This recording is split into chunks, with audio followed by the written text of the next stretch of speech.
And now, an unreleased song from the soundtrack of Happiest Season. They would not allow this song to go into the final cut of the movie on the soundtrack, or until now, even see the light of day. But I'm bringing it to you exclusively. Who's got a movie that's LGTBQ+? Who's got a movie that's LGTBQ+? Who's got a family that's a little sus? Who's got a family that's a little sus? Fam that's sus? LGBTQ+. Must be happiest season. Must be happiest season. Must be happiest season on Hulu. Must be happiest season. Must be happiest season.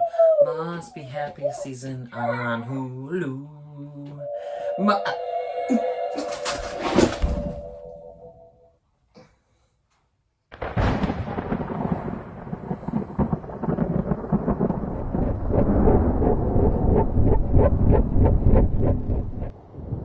Hi everyone and welcome back to the Upside Dan.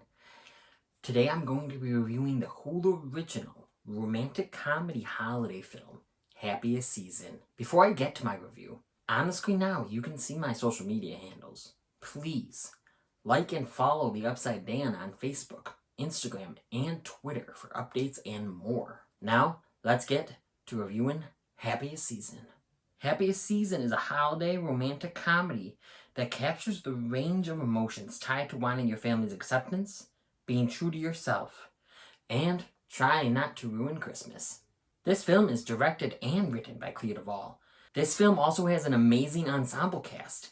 You have Kristen Stewart as Abby, Mackenzie Davis as her girlfriend Harper, Mary Steenburgen as Tipper, Victor Garber as Ted, Alison Brie as Sloane, Mary Holland as Jane, Dan Levy as John, Burl Mosley as Eric, and Aubrey Plaza as Riley.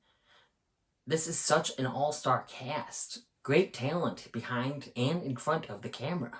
I was very excited for this film to drop on Hulu November 25th. I watched it that night, and I actually rewatched it again. The cast, to me, is so strong here. Even Kristen Stewart, if you still think she's the girl from Twilight, she's not.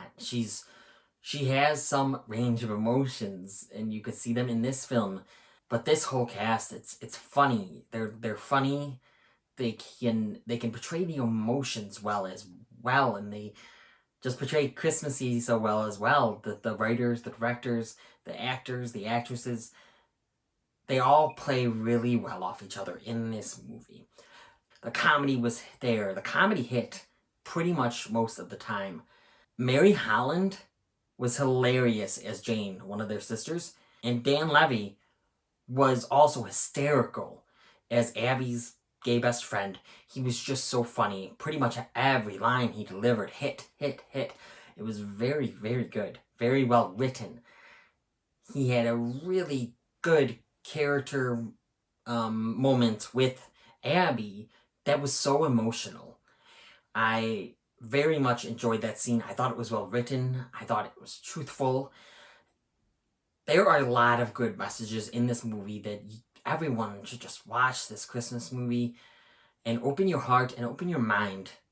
Because there's so many people that are going to, of course, hate this movie because it's a part of the lesbian community, the LGBTQ+.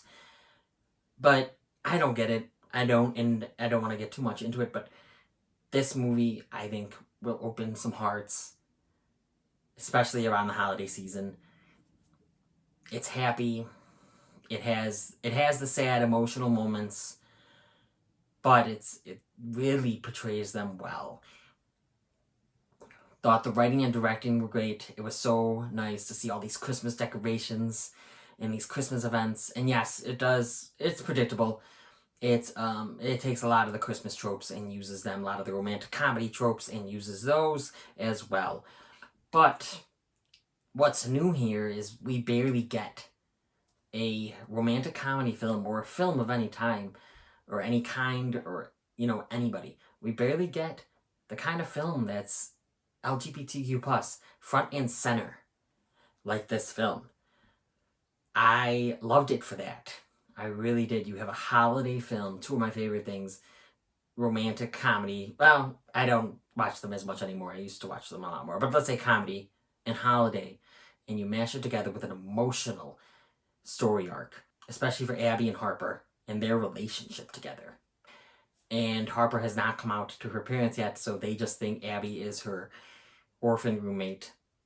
And she is an orphan. Her parents died, but she's more than a roommate. So they have to pretend basically to be in the closet.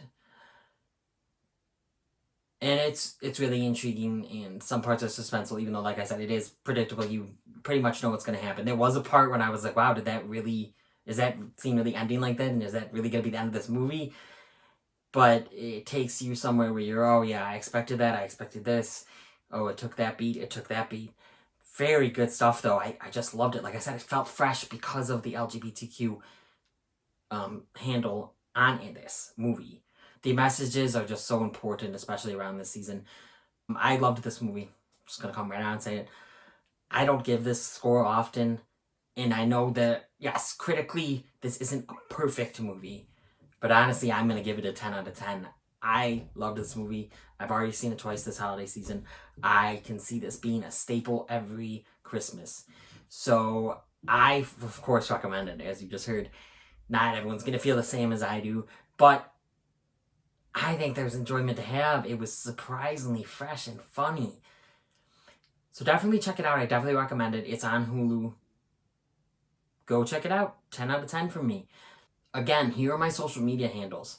Please follow and like The Upside Dan on Facebook, Instagram, and Twitter for updates and more. If you liked what you've seen here and you want to see more, please like this video. Comment on this video. Did you see this movie? Do you want to see it? Do you like it? Do you have a change of heart about Kristen Stewart from Twilight? Let me know down in these comments. Come on. Let's blow those comments up. Anyway, so yes, like, comment, share my videos and my channel with your family and friends. Hit that notification bell. Subscribe and come to the Upside Dan.